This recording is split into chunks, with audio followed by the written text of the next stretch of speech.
박수를 하면 배워드리겠습니다. 하나님은 사랑이십니다. 할렐루야. 하나님을 이렇게 정의하는 데 있어서 가장 중요한 단어가 있다면 사랑이죠. 하나님은 공의와 사랑이시지만 그 공의를 지키시기 위해서 사랑을 베푸셨기 때문에 우리에게 다가오는 모든 건 다 사랑이에요. 그죠? 그런 공의의 하나님이신데 그전에 그런 공의의 하나님이시라 공의대로 의를 행하셔 나가야 되는데 그 앞에 우리가 하나님의 의에 온전히 설 수 있는 사람이 없잖아요. 그러니까 우리 자신이 하나님 앞에 은혜를 입게 된 것은 하나님께서 우리를 사랑하시기 때문에 왜? 사랑하시니까 우리에게 살 길을 찾으시니까 그 찾으신 길이 바로 예수 그리스도였다는 거예요.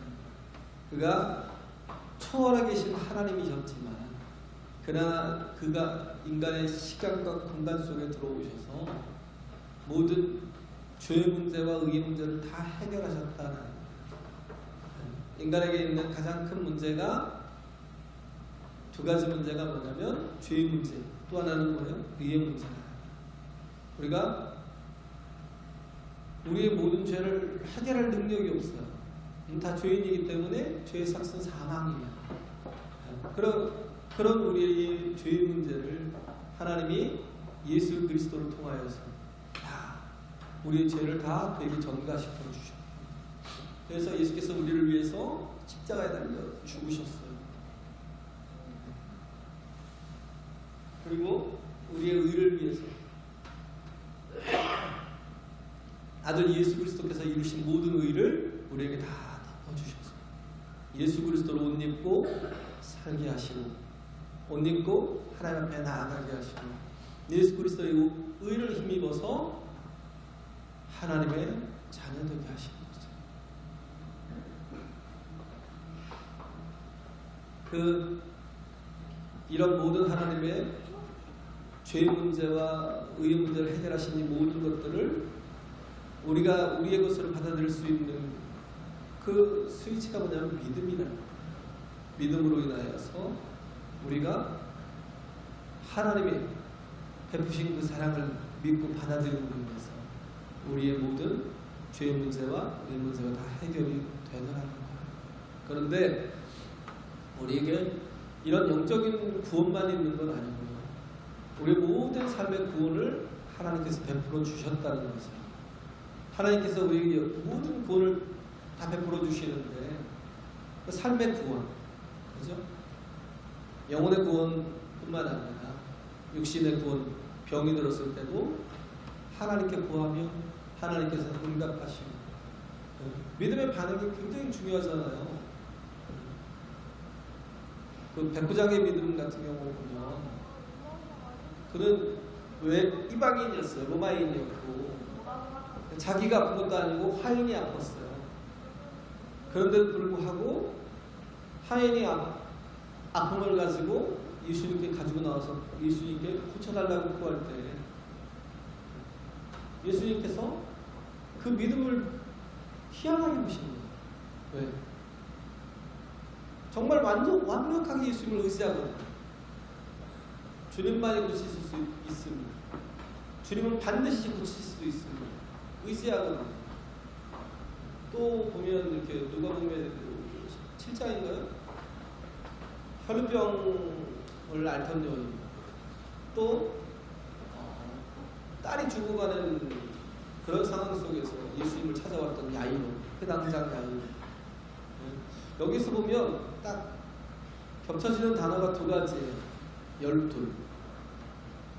어떻게 보면 이스라엘 백성들에게는 12이라는 숫자가 거의 완벽한 숫자죠. 완전수로 7이라고 얘기하지만 그러나 이스라엘 입장에서는 12둘이잖아요. 왜냐하면 12지파, 그래서 12제사. 또 요한계시록에 보면 24장로인데 24장로가 어떻게 나눠져요? 12지파의 장로들과 12사도들의 장로들이. 그래서 12를 완전수로 보잖아요. 우리가 하루도 24시간으로 나누지만 그러나 12시간 이렇게 나누고 우리 1년을 또 12달로 나누잖아요. 1년을 12달로 계산해서 그렇게 해서 이렇게 1월부터 12월까지를 1년으로 우리가 계산하듯이 거의 우리가 이렇게 12이라는 숫자를 굉장히 완전수로 보는데 그런 거예요. 여기서는 그 본문에서 보면 혈루증을 앓던 여인이 12년 동안 혈루증을 앓았고요.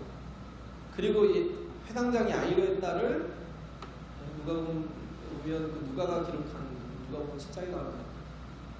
거기 보면 회당장 야이로의 딸이 12살이었다는 거예요. 12살인데 죽어가는 중이라는 거예요. 그러니까 뭐예요? 완벽한 절망이라는 거예요. 완벽한 절망 속에 있는 거예요. 인간의 힘으로 무엇이든지 다 해봤어요.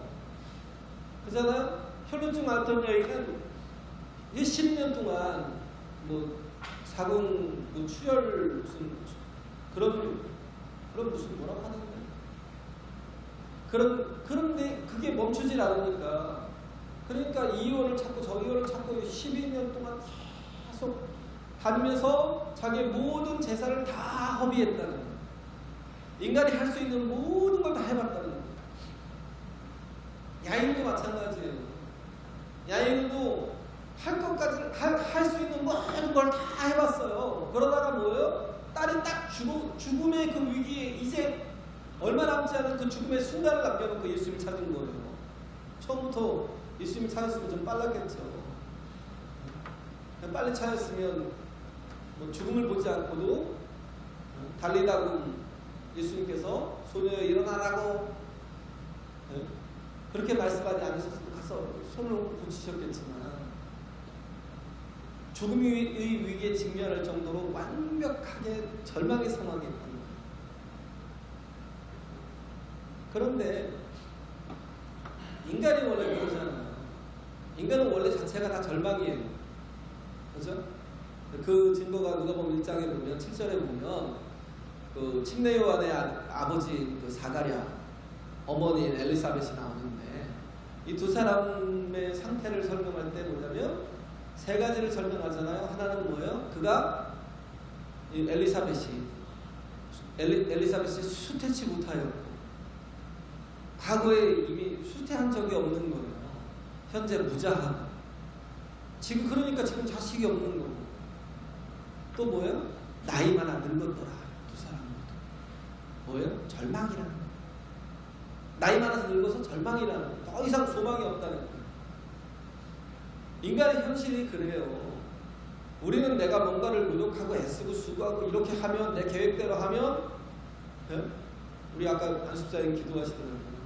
저의 계획과 생각대로 또 잘 이뤄갈 수 있도록 그래서 우리가 또 하나 되어서 이뤄갈 수 있도록 그렇게 기도하시는데 그 기도를 딱 들을 때 그래서 내가 계획이 있고 생각이 있을까? 보니까 없더라고요. 솔직히 계획이 없고 생각이 없다.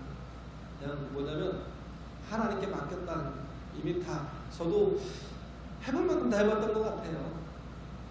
제 방법대로 아직도 내 자아가 이렇게 살아있을 때는 내 노력대로 내 힘으로 해볼 만큼 다 해봤다라는 생각이 들어요. 이제는 아니다. 없어요. 하나님의 뜻에 맡기고 하나님의 은혜와 긍휼을 구하는 것, 하나님이 원하시면 하나님이 가라 하시면 가고 하나님이 서라 하시면 서고. 이제는 제가 해야 될 건 뭐냐면 하나님 앞에 순종하는 것, 그것밖에 없더라고요. 인간이 무엇을 저도 숱하게 노력해봤죠. 네? 제 힘으로 제 노력으로는 아무것도 되는 게 없습니다. 그러나 감사한 것은 그럼에도 불구하고 하나님께서 저를 그래도 그 가운데서, 그 고난 가운데서도 성장케 하시고 좀 성숙케 하신 것 같아요. 내가 붙들어야 될 건 뭐냐면 예수 그분밖에 없어요. 할렐루야. 중요한 건 그런데 그거예요. 그렇게 정말 모든 게 과거도 절망, 현재도 절망, 미래도 절망인 그들에게 하나님의 영이 임하시니까, 하나님의 임재가 있으니까 완벽한 절망이잖아요. 더 이상 소망이 없잖아요. 미래도 절망인데, 그런데 그 속에서 생명이 잉태되더라. 그 속에서 하나님이 함께 하시면 완벽한 그 절망 속에서도 생명이 역사하더라는 거예요. 할렐루야. 길이 생겨요. 막 소망이 넘쳐나요. 하나님의 은혜가 임하면 삶이 바뀌어요. 혈루증 앓던 여인이 그랬잖아요. 자기가 12회를 그렇게 노력했고 모든 걸 다 허비할 정도로 더 이상 소망이 없을 정도로 그렇게 했지만, 그러나 이제 그의 소망은 뭐예요? 예수님 앞에 나아가는 거, 예수님을 터치하는 거. 터치하는 게 얼마나 위험한 짓인가요?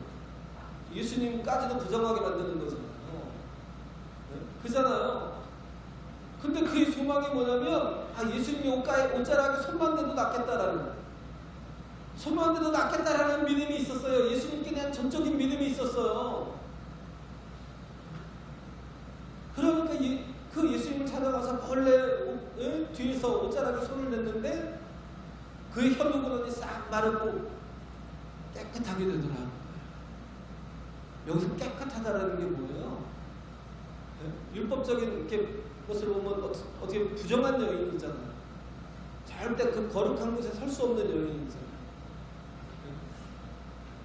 자기 원하든 원치 않았던 자기 질병으로 인해서 그렇게 되었던 여인인데, 이제는 뭐예요? 마음껏 하나님 앞에 나아갈 수 있는 자유자가 된 거예요. 할렐루야. 예수님을 만나니까 그 앞에 모든 죄의 문제와 의의 문제도 다 해결이 되고, 질병의 문제까지도 다 해결이 되고, 삶의 모든 문제가 다 해결이 되고, 야이론도 마찬가지잖아요. 12살 되는 그 딸이지만 그가 이제는 더 이상 소망이 없는 게 뭐냐면, 가다가 소식을 들었어요. 죽었다는 거예요. 완전한 절망이잖아요. 죽었어요. 그래서 슬퍼하는 모습을 보고, 낙심하는 모습을 보고 완전 절망이죠. 죽었으면 끝이니까. 그런데 그 순간에 예수님이 그러잖아요. 믿으라는 거예요. 믿고 하자는 거죠. 그때 야이로가 예수님을 끝까지 믿었어요. 완전히 끝났는데도 불구하고. 그렇잖아요. 그냥 게임 오버잖아요. 타임 오버고. 그 딸은 더 이상 이제 존재하지 않는 거라고 생각을 했는데, 근데 예수님이 믿기만 하라는 거예요. 그 말을 믿고 따라갔는데, 예수님을 모시고 갔는데, 예수님이 한 말씀 던져요. 난리다고. 소녀야 일어나라. 그 말씀에 소녀가 일어나더라는 거죠. 할렐루야. 우리가 해야 될 게 뭐냐면, 하나님이 우리에게 주신 유일한 구원, 예수 그리스도. 우리가 복음이 뭐예요? 복음은 예수예요. 복음은 예수예요. 구원자이시다는 그 이름 자체가 구원자예요. 자기 백성을 저희 죄 가운데서 구원하신 분이라는 거예요. 좀 더 길게 하면 예수는 그리스도시다라는 거예요. 그가 메시아라는 거예요. 그가 구원자라는 거예요.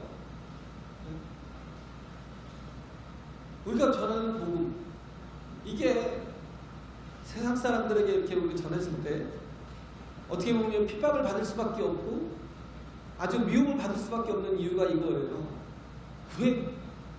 왜 예수에게만 구원이 있다라고 말하냐?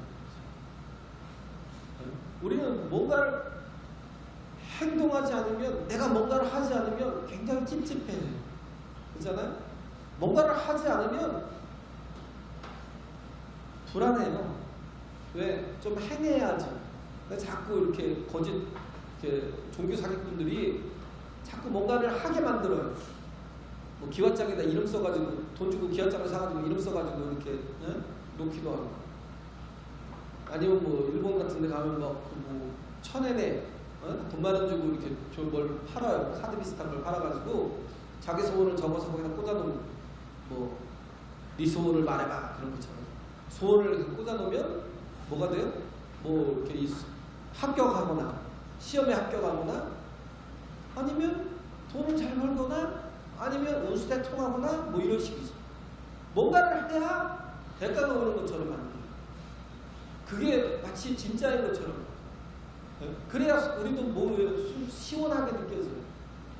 어디 가면 그래요.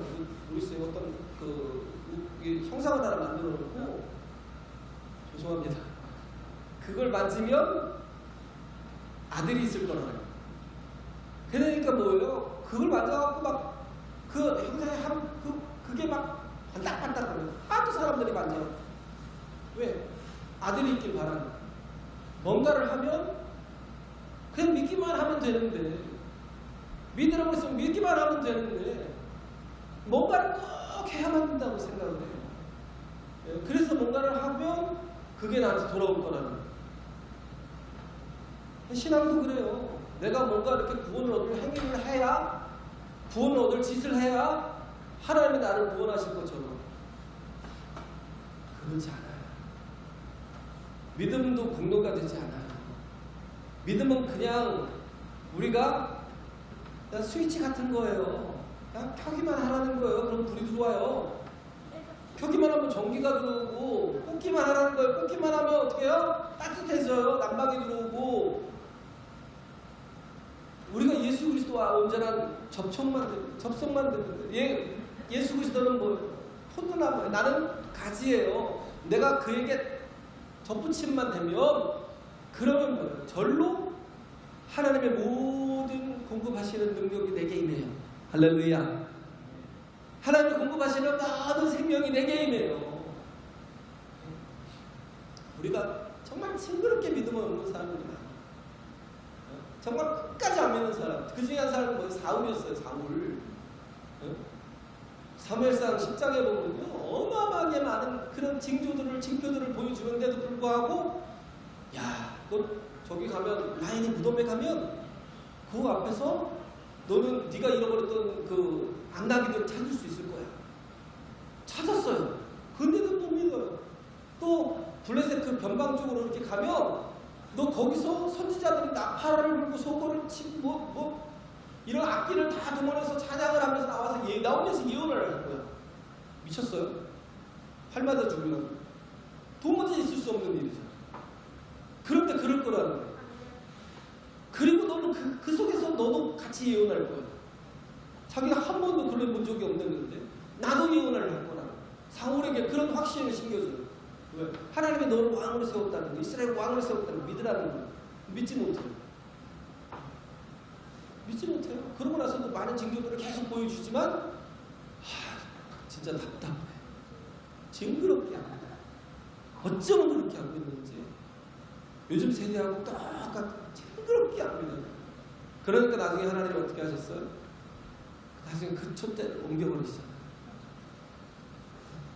촛대를 옮겨버리셨어요. 그가 왕이고 그가 왕의 가문의 조상이 되어야 되는데 나중에 어떻게 가요? 다윗에게로 가버리잖아요. 우리에게 정말 필요한 게 뭐예요? 믿음이에요. 할렐루야. 뭐 사랑 얘기하는데 왜 믿음이 있냐고요? 그걸 하기 위해서. 믿음이 정말 필요하다는 거예요. 그래서 정말 기생다 같은 경우는 소문만 듣고도 믿었잖아요. 하나님이 애굽에서 건지셨대. 그 애굽의 그 바로를 이기시고 하나님께서 10가지 재앙으로 그들을 확 눌러버리고, 그리고 홍해를 열어서 건너게 하시고 애굽도 쫓아오는 애굽군대는 그 홍해에 수장시켜버리시고, 그래서 이스라엘을 구원하셨대라는 그 소문, 그 소문을 듣고 하나님을 믿었어요. 그리고 정탐꾼들을 숨겨주고 보냈잖아요. 그는 당연히 그 가나안 땅에서 다 죽어야 될 이방인이었어요. 존재였어요. 그런데도 불구하고 하나님이 그 믿음의 사람을 통해서 믿음의 가정을 다 살려버렸습니다. 살려주신 정도가 아니라 그 라합은 보아스의 어머니가 되었고 보아스가 룻을 통해서 나중에 또 이렇게 보면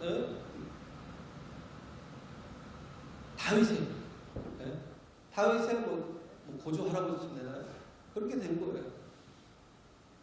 라합이라는 여인이 이방 여인이었고 그가 그냥 그렇게 이방인이기 때문에 죽어야 될 그런 여인이었지만 하나님께서 그 믿음을 보고 살리셨고 어떻게 하셨어요? 다윗의 가문에 계보 속에 집어넣으셨어요. 하나님이 우리에게 가장 귀하게 여기시는 건요 믿음이라는 거예요. 할렐루야. 믿음이 공로가 되지는 않지만 그럼 우리가 하나님의 복을 받을, 우리가 하나님의 생명을 얻을, 우리가 정말 구원의 문제와 우리가 이 땅의 삶의 구원의 문제까지도 다 해결받을 문제, 그런 열쇠가 뭐냐면 믿음이라는 거예요.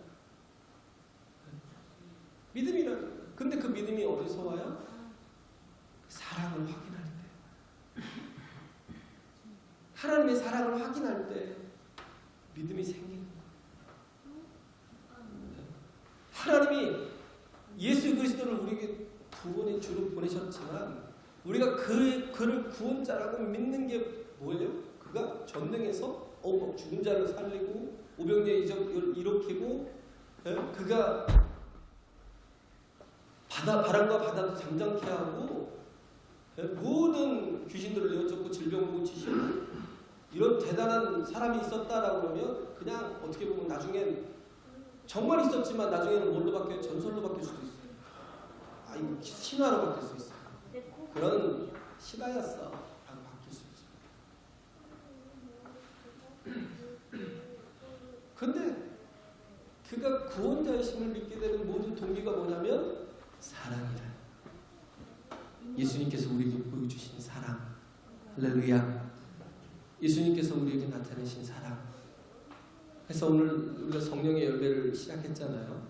성령의 열매의 첫 번째가 뭐냐면 사랑이에요.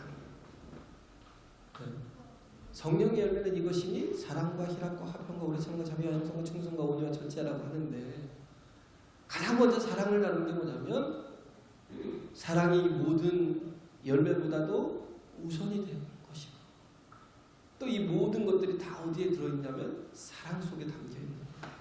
할렐루야. 하나님의 사랑. 예수 그리스도께서 우리에게 나타내신 게 뭐예요? 아버지의 사랑. 내가 다 이루었다라는 게.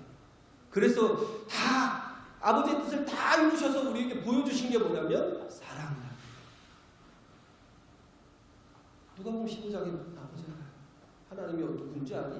하나님이 어떤 분인지 알아? 그는 탕자를 기다리는 아버지가. 사람들은 다 포기하고 다 잊어버려도 아버지는 절대 아무리 그 방탕한 자식이라도 그 자식을 잊지 않아. 가족이 그렇잖아. 가족이 자식을 자기 가정은 사랑하잖아요. 아무리 허물이 있어도 아무리 죄가 있어도 아니 끔찍한 살인자라 할지라도 가족이라면 어떻게 돼요? 그 죄까지도 감춰버려요. 야 빨리 어떻게 혹시 누가 할까? 이사까지 갈 거야. 야 우리 해외로 가버리자. 죄까지도 감춰버려요. 그게 가족이에요. 근데 하나님께서 우리에게 그 사랑의 눈을 열어주시면 어떻게 해요? 가족의 단위에서 이제는 공동체로 바뀌어요. 우리가 서로 사랑할 수 있도록. 할렐루야. 네? 뭐 미워하고 정죄하고 막 그러는 게 아니라 판단하고 그러는 게 아니라 그 죄까지도 가려주는 그 허물까지도 감춰버리는 거예요. 네? 그렇게 정말 그 가족의 그 단위를 넓혀주셔요. 얼마나 넓혀주셔요? 원수까지도 사랑하는 단계까지. 우리가 다 원수 같은 존재였잖아요.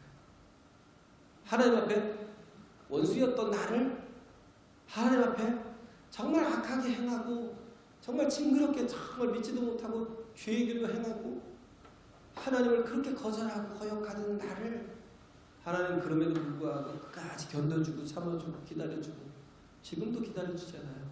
저와 여러분을. 할렐루야. 그게 없으면, 하나님의 사랑이 없으면 우리가 온전한 구원을 얻을 수 있겠어요? 하나님의 사랑 때문에 내가 구원을 얻는 거죠. 복음이라는 자체가 굉장히 독선적이고 그래서 공격도 받고 핍박을 받고 왜? 어떻게 예수만이 구원이야? 무슨 헛소리야? 왜 이렇게 독선적이야? 그러면서 핍박을 하잖아요. 복음이 우리나라에 들어올 때도 얼마나 그랬어요. 지금 막 얼마나 이 뿌리 내려져 있는 이 신앙 유교 속의 그 신앙 아니 어떻게 제사도 지내지 말라고 이런 호래 자식 같은 놈 망할 놈들 아는 저놈들을 그러면서 핍박하고 어떻게 예수만이 구원이고 그럼 또 그 모든 핍박들이 계속 있고 갈등이 있는 게 복음 속에 다 들어있어요. 그럼에도 불구하고 사람이 설득을 당하고 예수 그리스도를 받아들이고 믿을 수 있는 게 뭐냐면 원수까지도 사랑하는 사랑을 보면 그 핍박하는 원수 같은 정말 자신을 자기는 돌을 들어서 치려 하고 자기는 모함해서 죽이려 하고 그렇게 함에도 불구하고 끝까지 사랑으로 기다리고 사랑으로 품어주는 그 사랑을 만나면 세상 사람들이 복음을 받아들이기가 정말 힘든데도 불구하고 복음이 들어간다. 심령 속에 들어가요. 제일 어려운 게요. 복음서고. 그러잖아요. 제 설교하기가 제일 어려운 게 복음서고 또 하나가 뭐냐면 사랑. 저 이거 하면서 막 굉장히 힘들더라고요.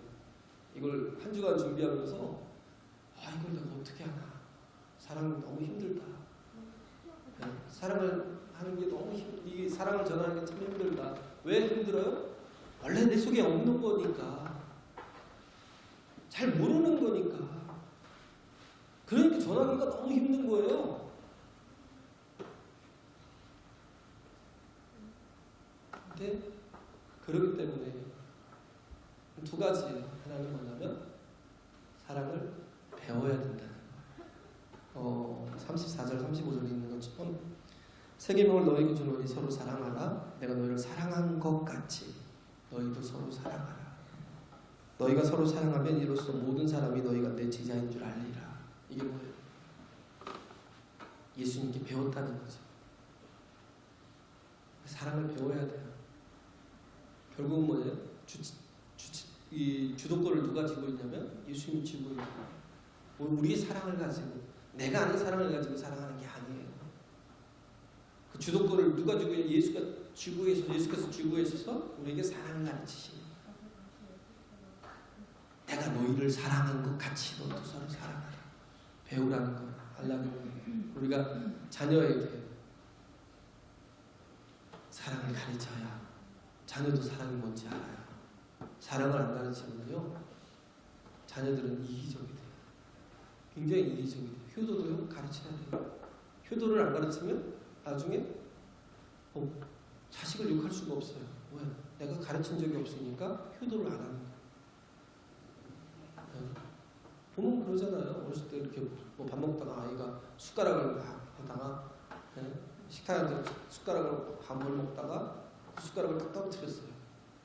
그럼 엄마가 그 숟가락을 주워주면서 주워주잖아요. 그럼 아이가 무슨 말을 해야 돼? 고맙습니다. 감사합니다. 이걸 꼭 해야 돼. 하게 가르치잖아요.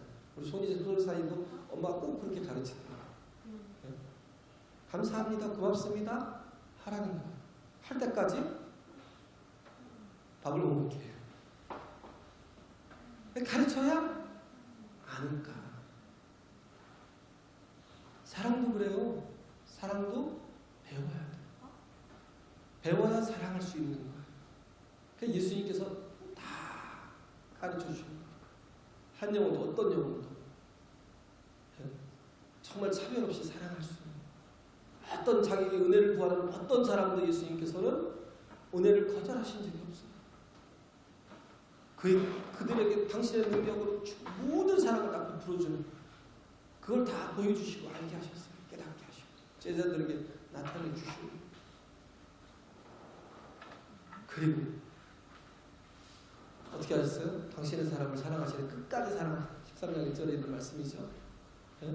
다른 사람들을 사랑하시되 자기 사람을 사랑하시되 끝까지 사랑하신 사랑이 뭐예요? 십자가를 통해서 우리의 모든 죄의 문제와 의의 문제를 해결하신 그 사랑. 할렐루야. 복음은 사랑이에요. 복음을 전하는데 사랑 없이 전할 수가 없고요. 그러지 못하면 뭐예요? 복음이 왜곡이 돼요.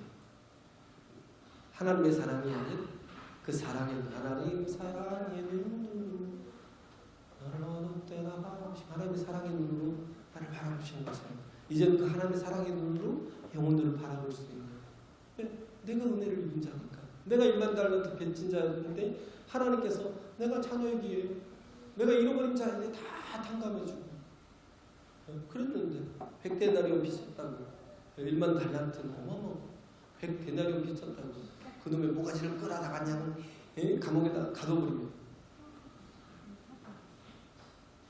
바보 같은 놈이죠. 사랑도 배워야 돼. 사랑도 배워야 온전한 사랑을 하게 되는 거죠. 미션 바라바 얘기했잖아요. 그 가장 큰 은혜를 입은 사람이 바라바잖아요. 벌떡교회 예수님이 그 죽으셔야 될 그 상황 속에서 빌라도의 법정에서 또 섰을 때